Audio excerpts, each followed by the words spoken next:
eu gostaria de saber quantos de vocês assistiu ao vídeo que a Tula Sipuja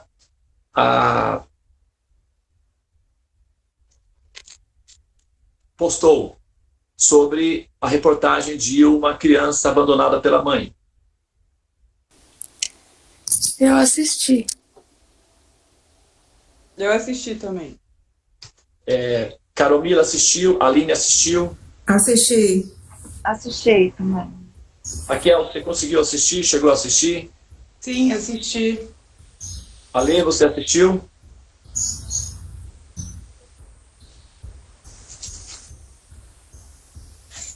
Elga assistiu, Elga?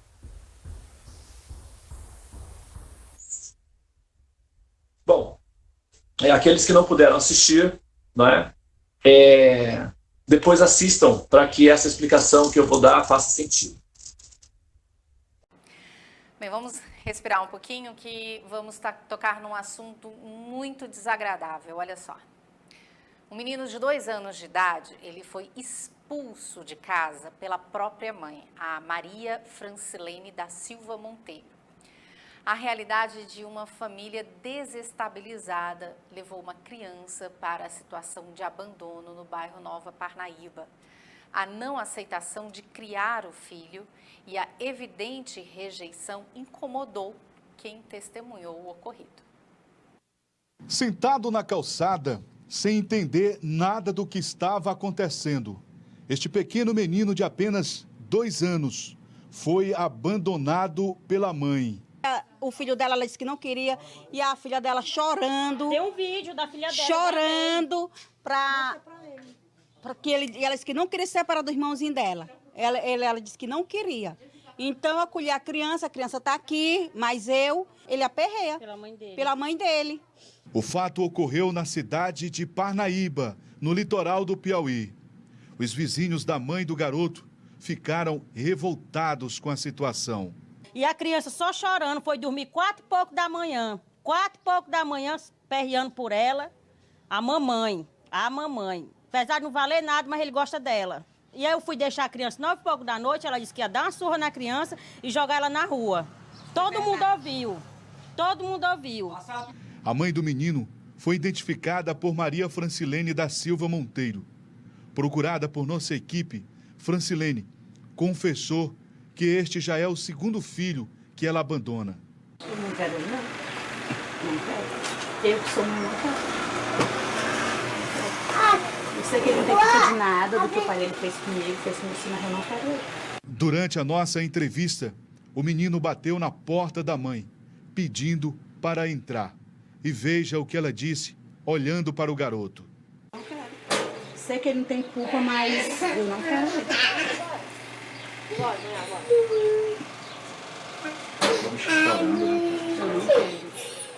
A irmã mais velha do menino abriu o portão e o abraçou. A menina pediu chorando à mãe para que o irmão pudesse entrar. E veja novamente a reação dela. Eu não vou ficar com ele, não. Se ficar aí com ele, eu falo. Você quer quem? A mamãe. Você quer ir pra mamãe, é? Tá com saudade da mamãe? Chorando. Diante da situação, tivemos que acionar a polícia e o conselho tutelar. Francilene foi presa em flagrante por abandono de incapaz. Relatou que não quer a criança. E hoje pela manhã ela disse que não queria a criança e deixou a criança do lado de fora, né? E agora a mãe vai ser detida por abandono de incapaz e o Conselho Tutelar vai aplicar as medidas protetivas para o genitor da criança. O menino foi entregue para o pai, que é usuário de drogas, mas que garantiu cuidar do garoto. Por que ela está fazendo isso com essa criança? Porque para me atingir, eu trabalho de segunda a domingo. Você assume a responsabilidade? Eu assumo que não quero perder meu filho, não. Como é que tu vai assumir se tu não tem como ficar? Eu pago alguém para ficar com ele, mas não quero perder meu filho, eu quero Não tem problema com droga. Eu tenho, mas a gente para. Francilene ficou presa na central de flagrantes, onde aguarda a audiência de custódia. De lá, ela pode ser encaminhada para a penitenciária mista da cidade de Parnaíba. Muito bem. A história, né, assim, geral, é que uma mãe abandonou um menino e ela estava, assim, categoricamente determinada a abandoná-lo mesmo, certo? Então, foi feita uma reportagem e tal, e as pessoas estavam revoltadas, não é, com o comportamento daquela mãe, abandonando aquele menino, né, um menino fofinho, né, gordinho até, e totalmente amoroso com a mamãe, né, apegadinho à mamãe, como toda criança, né, normalmente é. E aí, foi fazer a reportagem com ela, e se verificou que ela estava realmente determinada a não ficar com a criança, né? E foi uma coisa bem chocante, porque nós víamos, né, a criança ali e a mãe, né, assim, fria. Bom, então o quadro é isso. Agora, eu quero comentar 2 fatores aí. Não sei se vocês perceberam a questão da mãe. Isso é uma coisa particular, né? Tem um fator que é geral, que é o princípio do abandono, que é a negação do princípio maternal. E esse princípio maternal, ele já é um conceito mais genérico, mais amplo, mas tem a característica individual daquela mãe que estava praticando, né, exercitando ou nutrindo o princípio da negação do princípio feminino, que é o princípio maternal, mas não absolutamente, porque não sei se vocês notaram, a questão dela era com o menino. Ela tinha outra filha, que era uma menina, né? E a menina, ela estava mantendo com ela, né? Ela queria a menina. O menino é que ela não queria. Apenas o menino. E, na verdade, parece que era o segundo menino que ela estava rejeitando. Se vocês prestaram atenção nesse detalhe, né? Então, ela não era uma mãe 100% assim, fria, né? Pode-se dizer que existe uma certa patologia ali, evidentemente que sim, né? Se vê claramente que é patológico, né, a questão. Isso é um pouco de psicopatia também, né? Porque as pessoas que estavam de fora sentiam, né, a tristeza pela criança e a mãe permanecia insensível, né? E essa insensibilidade da parte dela tinha alguma coisa de psicopatia, porque essa é a característica do psicopata, que ele não se sensibiliza com o sofrimento, né? Ele não tem a sensação da empatia, então está ausente nele. Mas com a criança menina, não, né? Ela tinha lá uma conexão, uma ligação com a menina, e mantinha a menina. Se fosse uma questão de negação absoluta, ela teria também rejeitado a menina. Tem casos, né, que a mãe faz esse processo absoluto, mas no caso dela, não. Então, o que nós podemos verificar aí? Que ela tem uma aversão ao princípio do masculino, né? Se a gente for rastrear, aí tem abusos, né, do pai, né? Pode ser que tenha abusos de algum membro familiar masculino, pode ser o tio, um patrão, os esposos, né? O esposo dela, o pai da criança, do menino, era um adicto a drogas. Então, a experiência dela com o princípio masculino a levou, não é, ao extremo de rejeitar o princípio masculino em absoluto. Inclusive, quando ela olha para o filho, ela sente uma aversão ao princípio masculino. Não é necessariamente a criança em si. Claro que a criança representa esse princípio, mas ela sente uma aversão, uma rejeição do princípio masculino. Então ela nega o útero dela, ela fecha o útero para o princípio masculino. Então o que nós vemos é que existe aí uma deficiência de afetividade ou uma deficiência de harmonia com o princípio do masculino, né? Justamente pelo fato de que o princípio masculino, ele na sua constituição crua, ele na sua base original, ele é psicopata, pode-se dizer assim. porque ele é frio, ele é insensível, ele é até, de certa forma, ele é egoísta ao extremo, né? Se observa, por exemplo, na natureza, que o macho, em raríssimas ocasiões, né, o macho, ele deixa a semente e vai embora. Ele não quer nem saber o que acontece com a prole. Ele simplesmente deixa a semente e vai embora. Aquele que se sacrifica pela prole é a mãe, que é o princípio feminino. Então, se o filhote morrer, o macho nem fica sabendo, e para ele também não há nenhum interesse.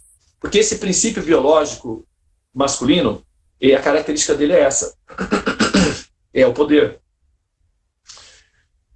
Como o princípio feminino é afetivo, então o poder diminui, porque ela fica dependente devido à afetividade, que é o amor. Então, ela se sacrifica e fica. Né? Se sacrifica e fica. E o macho, que é o princípio masculino, vai embora. Quando o princípio masculino é superado, o macho fica feminino, não efeminado, é diferente. O princípio do masculino se completa e evolui quando assimila características do princípio feminino, se tornando maternal. Então, os homens que são evoluídos se tornam maternais. Então, eles possuem força e, ao mesmo tempo, amor. É uma combinação muito perfeita. Por isso que homens evoluídos são atrativos, são graciosos, são inteligentes, são complexos, porque eles desenvolvem a natureza do princípio feminino, que é maternal. Então, essa mãe, ela está, não é, essa pessoa, essa alma, na verdade, esse jogador, né? Porque ali o que nós vemos é o personagem, mas um jogador atrás do personagem que não está conseguindo jogar nesse nível. E, claro, as experiências particulares dela devem ter, de alguma forma, motivado ela a chegar a esse ponto. 2 erros não fazem um acerto.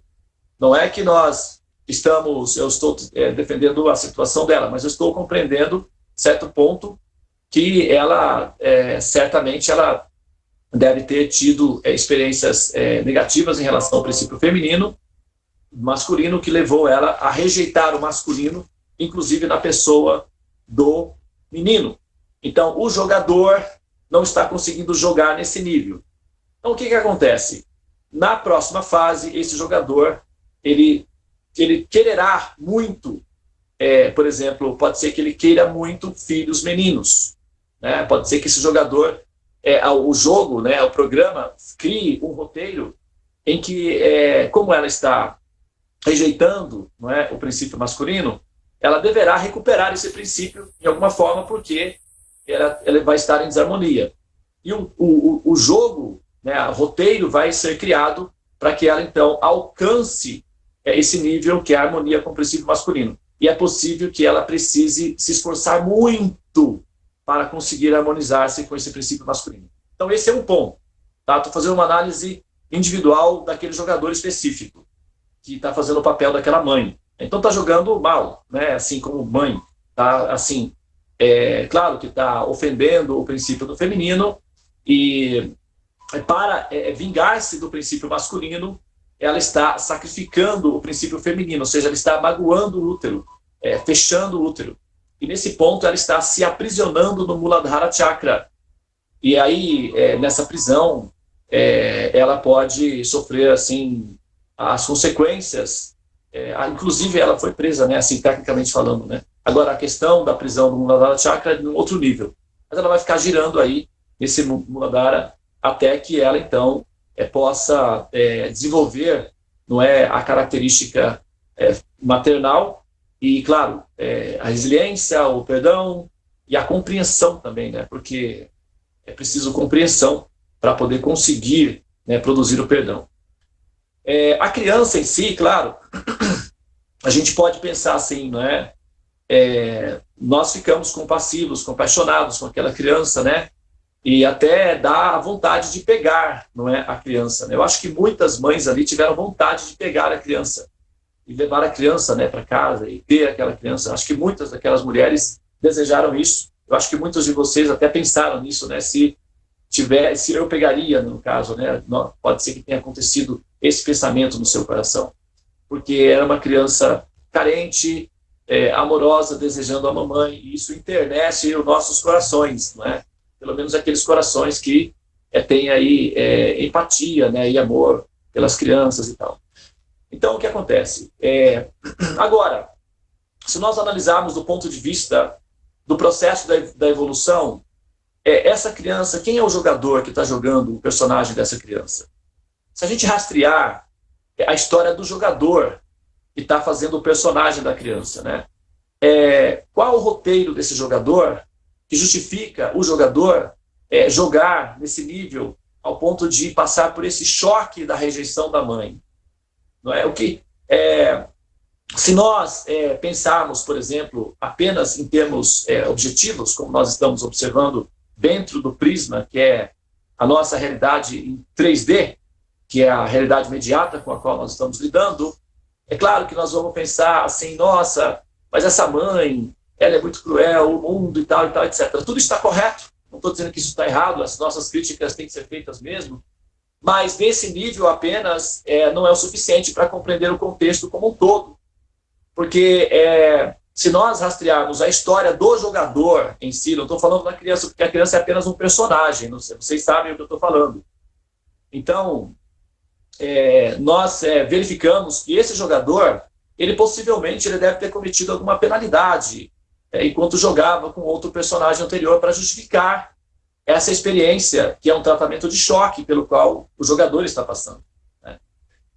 Inclusive, agora, como ficou registrado em vídeos, né, no futuro, o próprio jogador vai poder assistir, quem sabe, talvez, aquele momento. E se esse jogador,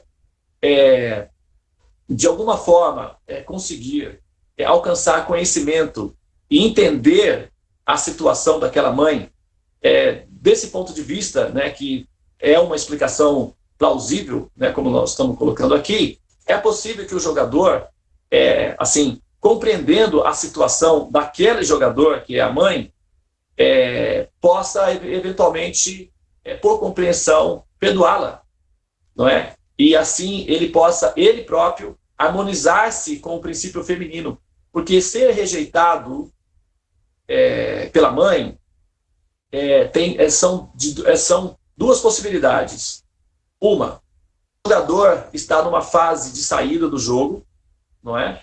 No sentido de que, quando o útero rejeita o bebê, é porque o bebê está nascendo, correto? Ou o bebê está sendo abortado, ou o bebê está nascendo.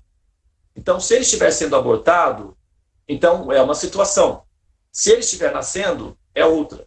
Então, aquele jogador que está recebendo esse tratamento de choque pode ser de duas circunstâncias. Ou é um aborto, ou ele está nascendo, ou seja, ele está numa fase de saída, que é a liberação. E as experiências de choque da rejeição do útero, que é o princípio feminino, refletem o programa de fundo que está em andamento, que é a pedagogia que está sendo aplicada de forma sobre esse jogador. É a didática que o programa está usando para empurrar esse jogador para fora do útero, que é a liberação. Essa é uma possibilidade. A outra possibilidade é que esse jogador tenha cometido infrações contra o princípio feminino e agora, nesse momento, está aí vivenciando o resultado consequente das infrações. E está passando pela terapia de choque, porque em algum momento esse jogador rejeitou o princípio feminino e agora o princípio feminino está assim, reagindo de maneira reversiva. Então pode ser que essa alma, né, esse jogador, tenha abandonado a mãe, por exemplo, numa situação de sofrimentos, né? Pode ser que tenha, inclusive, maltratado mulheres, então, enfim, a gente não dá para colocar em detalhes, porque isso seria especulação, aí sim seria no campo da especulação. Mas, de um modo geral, o que não é especulação, o que é, assim, observação, é que nós podemos admitir de antemão que se houver coerência no universo, se houver racionalidade no universo, e se Deus estiver aplicando um princípio inteligente, nesse caso, então nós teremos que admitir que existe uma explicação coerente e possivelmente uma penalidade deve ter sido cometida para justificar esse tratamento reversivo. Né? Se nós não tivermos uma noção muito lúcida de como é que funciona as leis do karma, nós podemos, inclusive, nos colocar numa posição de certa arrogância perante Deus. Porque, veja bem, olha só, a gente olha esse quadro, o que vem na nossa cabeça? Meu Deus, que absurdo! Como é que essas coisas podem acontecer? Bom, nós poderíamos até colocar assim, meu Deus, que absurdo, como é que você deixa essa coisa acontecer? Não é? Porque, veja bem, se eu estivesse presente nessa situação, eu não deixaria isso acontecer com aquele bebê, uma criança inocente, pobrezinha, e essa situação, esse sofrimento para essa criança, isso não pode acontecer. Eu não deixarei isso acontecer. Isso está incorreto. E essa análise, essa observação que nós fazemos, está correta. Nós não podemos deixar isso acontecer. Nós temos que ter empatia e o coração amoroso naturalmente vai se impulsionar para a empatia, mas a nossa análise filosófica deve ser mais coerente. Por quê? Essa conclusão filosófica está, de certa forma, denunciando Deus como sendo um ser inferior a nós. Porque se ele está permitindo isso, e nós estamos entendendo que isso é um absurdo, então o que nós estamos dizendo indiretamente? Que nós somos superiores a Deus em termos de moral, em termos de logística, em termos de engenharia, de organização, de administração, porque se nós não permitiríamos isso acontecer, porém Deus está permitindo que isso aconteça, então possivelmente das duas coisas, uma, ou nós somos superior a Deus, ou Deus deve estar confuso, quem sabe, ou então ele precisa de, talvez, quem sabe aí, uma orientação da nossa parte, eu não sei. Ou então, nós poderíamos incluí-lo no nosso processo de cuidados da humanidade. Né? E isso é uma coisa meio séria, porque essa posição é uma posição de arrogância. Né? Nós estamos adotando uma posição superior a Deus. Né? E claro que nós não fazemos isso intencionalmente, isso é apenas um erro de cálculo. E esse erro de cálculo se deve ao fato da nossa ignorância das leis do karma, do entendimento de como é que funciona o processo das leis do karma. E isso faz com que nós fiquemos excessivamente sentimentais. Né? E esse excessivo sentimento nos faz falar com ignorância. Por exemplo, quando o Papa Bento XVI esteve no Auschwitz, no Holocausto, que foi lá onde os judeus foram cremados e tal, ele chegou ali e ele olhou aquela situação e disse assim, onde estava Deus?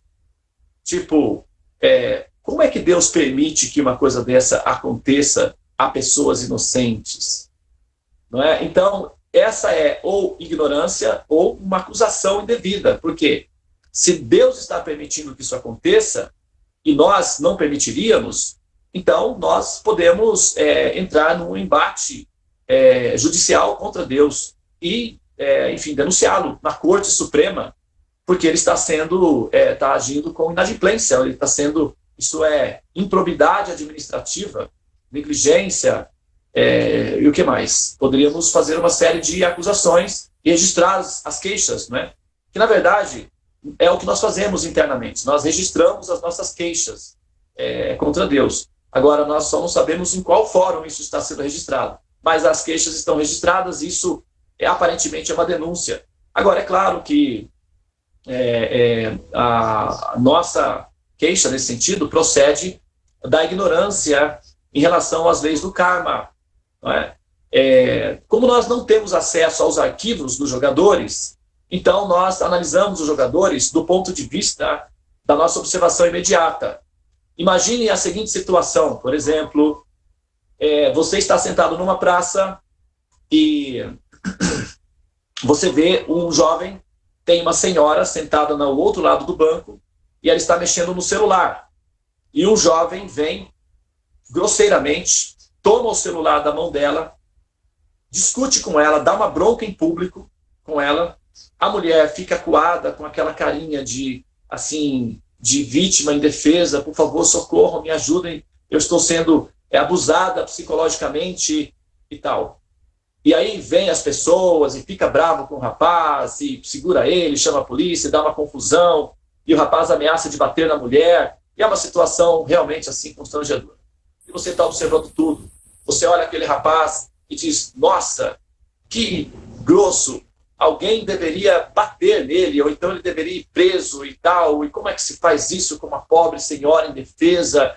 Que injustiça, que maldade, chamem mesmo a polícia, vamos linchá-lo e tal, etc.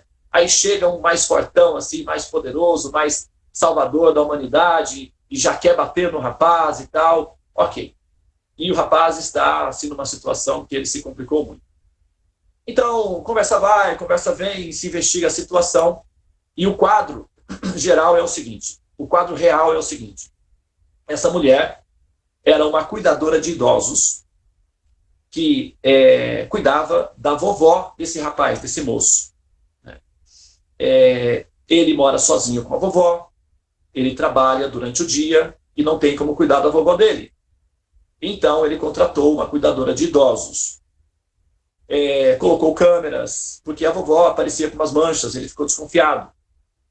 Então, ele colocou câmeras e identificou que aquela cuidadora de idosos batia na vovó dele. E tirava fotos da vovó. E mandava as fotos da vovó espancada para outras pessoas sádicas que compravam essas fotos para ter prazeres psicodélicos, alucinantes, sádicos. Tem pessoas que fazem isso. E o menino descobre isso. E então ele sai do trabalho, ele coloca uma câmera online, e ele fica online observando tudo, e ele observa a mulher fazendo isso. Ele sai do trabalho dele furiosíssimo, chega em casa, encontra a vovó chorando, sem poder falar, porque ela não consegue falar. Ele fica revoltado, vai atrás da mulher, toma o celular dela para entregar à polícia como denúncia, e naquele momento de revolta, ele se comporta daquele jeito. Agora você conhece o quadro real. Qual é o julgamento que você tem? Mudou? Acredito que sim. Então, veja bem, a nossa observação limitada daquilo que nós entendemos como sendo justiça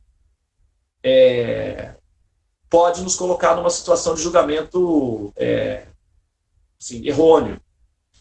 Então, quando nós olhamos, por exemplo, essa criança que é o jogador, passando por essa situação, nós ficamos sensibilizados e revoltados contra a mãe, né? E eu não estou agora dizendo que é o mesmo quadro da metáfora que eu dei da senhora, da vovó. E nós inocentamos completamente a criança. Não é? Só que na hora em que nós vamos fazer um julgamento imparcial, profundo, e nós rastreamos o histórico do jogador, que está fazendo o papel do personagem criança, pode ser que o nosso julgamento mude. E isso significa o quê? Que a nossa posição perante Deus pode ficar mais honesta, tipo, bom, as leis do karma são coerentes. Então, isso não significa que nós não possamos ter compaixão da criança, porque é o jogador que está sofrendo, e nós somos jogadores, e nós cometemos erros, então nós temos que ter compaixão uns dos outros, porque como nós jogadores cometemos erros, então nós não podemos assim simplesmente também esmagar o jogador que jogou, fez uma falta, porque isso também é uma falta da nossa parte. Então, 2 erros não fazem um acerto.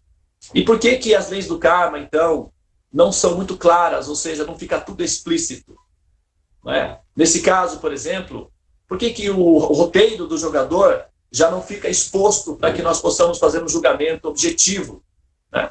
É justamente para evitar que nós não desenvolvamos a compaixão, por exemplo, não conhecendo o histórico do jogador que está fazendo o papel da criança, nós podemos sentir compaixão, ternura, o instinto maternal, sentimento de injustiça, ou sentimento de justiça, ou de querer fazer justiça, alguma coisa assim. Então, desperta em nós sentimentos nobres. Então, a nossa ignorância do jogo propriamente dito desperta em nós sentimentos nobres. Isso é positivo. Então, é positivo manter os arquivos em arquivos. É inteligente. Por outro lado, se nós queremos fazer uma análise, uma autópsia da questão, aí nós temos que abrir o arquivo. E abrindo o arquivo, a nossa super emotividade fica calibrada. E nós ficamos apenas emocionais, mas não sentimentais, que é diferente. Emocionais é diferente de sentimentais. Então, numa análise baseada na ignorância, nós ficamos sentimentais. Numa análise baseada no conhecimento, nós ficamos emocionais. Porque, mesmo que a gente fique sabendo que o jogador cometeu uma falta lá no passado, o nosso sentimento de amor e de ternura pela criança continua. Nós continuamos sentindo compaixão e amor. Isso se deve ao conhecimento. A ausência do conhecimento pode produzir em nós uma arrogância de uma acusação indevida a Deus, devido ao fato que nós ignoramos as leis do karma. Nós nos colocamos na posição superior a Deus. Isso é um erro de cálculo. Agora, o conhecimento permite com que nós tenhamos uma visão panorâmica da situação e tenhamos melhores condições de julgar o que está acontecendo. Esse é a observação que eu poderia fazer nesse caso, né? A gente poderia continuar explorando essa situação de muitas outras formas, mas eu acho que essas duas formas de analisar o caso em si, eles já, né, dão para a gente uma noção da dimensão de como é que as coisas funcionam nos bastidores, né? Infelizmente é assim, porque, olha, nós estamos numa situação de compaixão agora, né? Nós temos ética, nós temos moral, nós chegamos a esse estado de existência que nos permite nos sentir melhor conosco mesmos, porque nós não faríamos semelhante atitude. Isso nos dá a sensação de felicidade conosco, porque sabemos que nós estamos numa certa fase em que nós já nos livramos dessa ignorância. Isso é muito bom. Agora, se os nossos arquivos anteriores fossem abertos e nós rastreássemos os personagens e as jogadas que nós já fizemos anteriores, certamente alguma coisa nos deixaria bastante incomodados. Então, é bom que os arquivos não sejam liberados para o público em geral, porque isso permite com que eles se sintam bem com eles mesmos, esquecendo das faltas cometidas em jogos anteriores. Tá? Então, as leis do karma são um recurso inteligente do processo de evolução, e observando e entendendo as leis do karma, nós apreciamos profundamente a inteligência de Deus. Na verdade, o nosso amor por Deus desperta mais profundamente quando nós entendemos apropriadamente as leis do karma. No Bhagavad Gita, Krishna ele dá um verso que é o seguinte: os sábios são aqueles que não se lamentam nem pelos vivos, nem pelos mortos. Isso parece ser insensível, mas só do ponto de vista sentimental. Do ponto de vista emocional, não, porque faz todo sentido.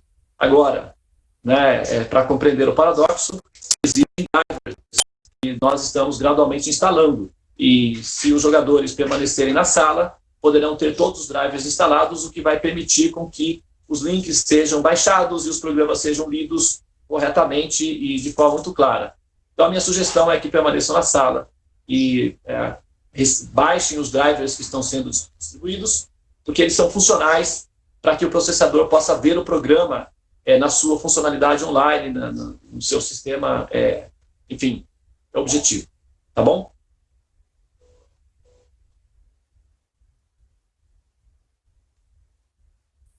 Deva, pode falar. Só duas colocações, só para você esclarecer melhor aí. O primeiro ponto que você falou criança, né, pode estar sendo abortada ou nascendo, né, para uma nova vida, né, uma liberação. Mas poderia ser as duas coisas também, né? Desde que ele supere a criança. Só um minuto. Ele supere essa situação. Você já está me ouvindo?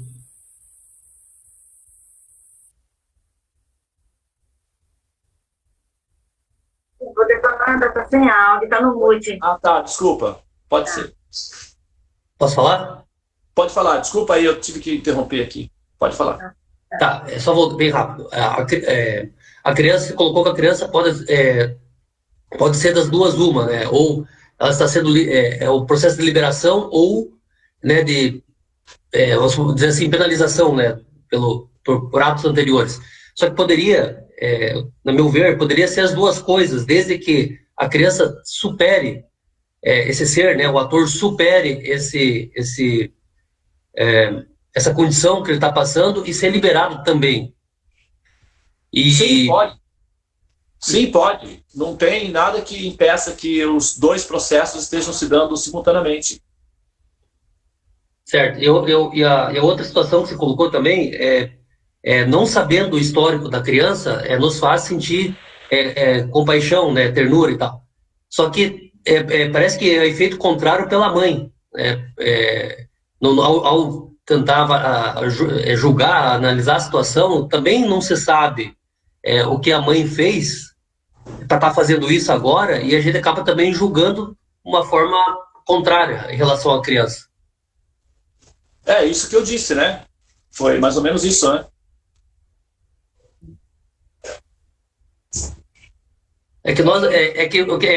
O que me chamou a atenção, assim, nós acabamos olhando por um lado só como se a gente julgasse inocente quem está sofrendo a penalidade, mas não, a gente acaba não olhando o porquê que aquele ser está agindo daquele jeito. E acaba errando no cálculo, né? Mas foi exatamente o tema central do minha colocação, foi exatamente esse daí, né? Agora, é claro que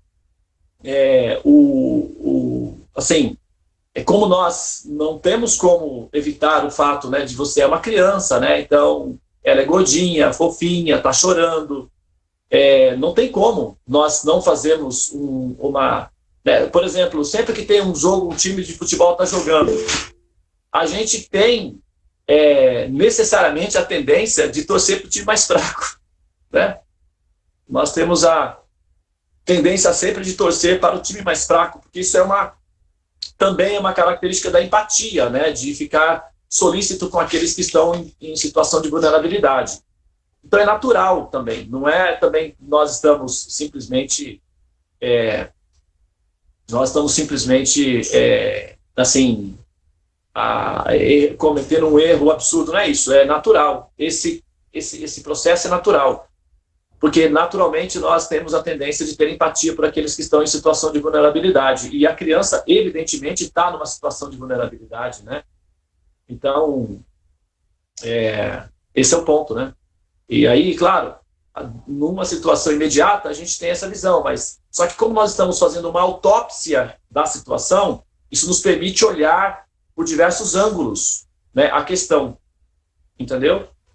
Agora, quando a juíza vai tomar a decisão lá, no caso, ela não pode olhar esses fatores que nós estamos observando. Ela simplesmente tem que julgar baseado no momento específico. E aí, claro, a mulher foi presa e a criança vai para adoção.